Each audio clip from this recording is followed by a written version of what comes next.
제52편 행성 필사자의 시대들 5. 수여 아들 이후의 인간 사람 사는 세계에서 지적, 영적 발전이 일정한 수준에 도달하면 파라다이스의 수여 아들이 언제나 도착한다.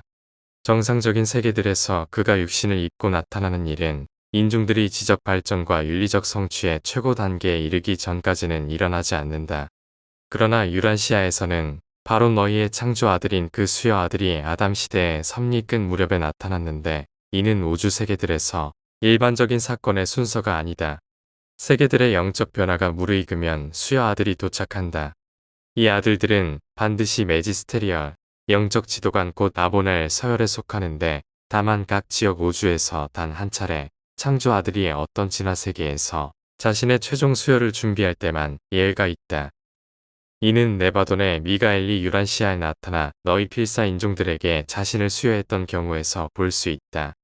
거의 1000만 개에 이르는 세계들 가운데 이러한 선물을 누릴 수 있는 곳은 오직 하나뿐이며 그 밖의 모든 세계들은 아보날 서열 파라다이스 아들의 수여를 통해 영적으로 진보한다.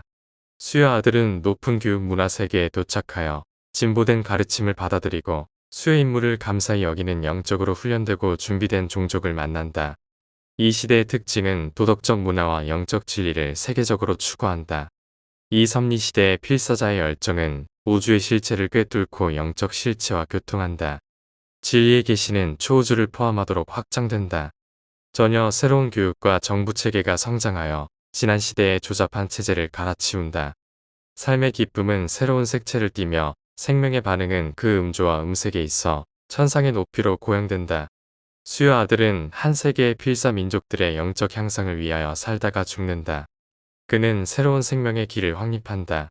그의 삶은 파라다이스의 진리가 필사의 육신 안에 구현된 바로 그 진리의 영, 곧 진리를 아는 지식 안에서 인간은 자유로워진다. 유란시아에서 이 새로운 생명의 길의 확립은 진리의 문제이자 동시에 사실의 문제였다. 루시퍼 반란으로 유란시아가 고립되면서 필사자들이 죽은 뒤 곧바로 저택 세계들의 기슭으로 나아갈 수 있던 절차가 중단되었다.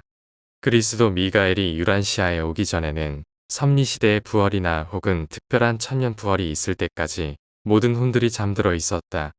타락한 행성 영주 칼리가스티아는 그러한 해방의 이의를 제기하였으며 그 결과 모세조차도 특별 부활의 때가 되기 전까지는 저편으로 건너가는 것이 허락되지 않았다.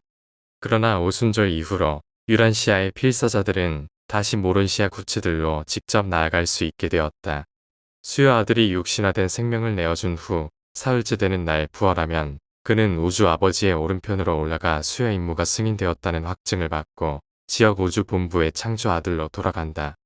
그 뒤 수여 아보넬과 창조자 미가엘은 그들의 합동령, 곧 진리의 영을 그 수여 세계로 보낸다. 이때가 바로 승리한 아들의 영이 모든 육체 위에 부어지는 순간이다. 우주 어머니 영 또한 이 진리의 영 수여에 참여하며 이와 동시에 생각 조절자 수여에 관한 직경이 발휘된다. 그 이후로 그 세계의 정상적인 의지를 지닌 모든 인간은 도덕적 책임과 영적 선택의 나이에 이르는 즉시 조절자를 받게 된다. 만일 그런 수여된 아보날이 수여 임무를 마친 뒤에 한 세계로 돌아온다면 육신화하지 않지만 천사의 무리와 함께 영광에 쌓여올 것이다. 수여 아들 이후의 시대는 만년에서 10만 년까지 연장될 수 있다. 이러한 섭리 시대들 가운데 어느 하나에도 미리 정해진 기간은 없다. 이 시기는 윤리적 영적으로 위대한 진보가 있는 시대이다. 이 시대들의 영적 영향 아래에서 인간의 성품은 엄청난 변화를 겪으며 비약적인 발전을 이룬다. 그 결과 황금률을 실제 삶 속에서 실천하는 것이 가능해진다. 성품의 고양과 문화의 증진을 가져오는 수여의 이전 아들들의 섭리들을 통해 예비적 훈련을 받은 필사 세계에서는 예수의 가르침이 참으로 현실적인 적용력을 지니게 된다. 이 시기의 질병과 범죄의 문제는 거의 해결된다. 선택해서 번식함으로 퇴화는 이미 대체로 근절되었다.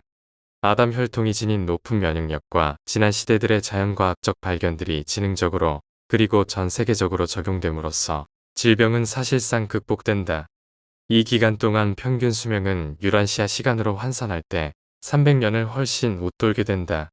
이 시기 동안 정부의 감독은 점차 줄어든다. 참된 자치가 비로소 작용한다. 제한된 법규의 필요가 자꾸 줄어든다.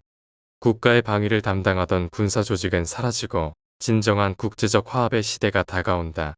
국가는 여전히 많고 대부분은 토지 분포에 따라 결정되지만 민족은 하나, 언어는 하나, 종교도 하나뿐이다. 필사자들의 삶은 완전히 이상향이라 할 수는 없지만 거의 그렇다. 이 시대는 참으로 위대하고 찬란한 시대이다.